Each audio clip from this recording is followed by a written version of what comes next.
Mesure moins d'1 centimètre. En tous les cas, aucun ne dépasse les 7 cm. Tous ont des pages écrites ou dessinées qui, une fois reliées, prennent le nom de livres minuscules. Minuscules pour sa taille, ça d'accord, mais minuscules, pour quoi faire ? Alors, les livres minuscules sont faits pour être transportés dans la poche au départ. Les grands livres étaient donc épais, lourds autrefois, et on a eu l'idée de faire des tout petits livres pour pouvoir les mettre dans sa poche. Alors, on peut les mettre dans sa poche pour se distraire en route et lire des livres, ou on peut les mettre aussi dans sa poche pour les cacher. Minuscules pour être cachés, tiens donc. Certains racontent d'ailleurs des histoires interdites. Oups, celle-ci on ne peut pas vous la montrer.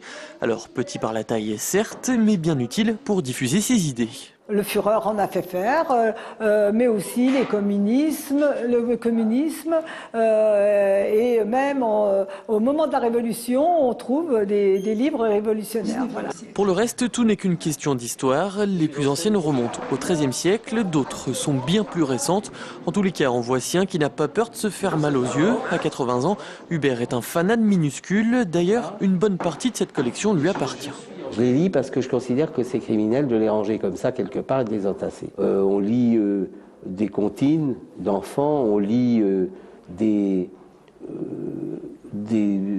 histoires un petit peu, comment dirais-je, romantiques, mais qu'on trouve aujourd'hui un petit peu désuètes. L'exposition est visible au musée de l'imprimerie jusqu'au 27 juin. Pour finir, il reste une question. Peut-on écrire 15 000 vers dans une coquille de noix ?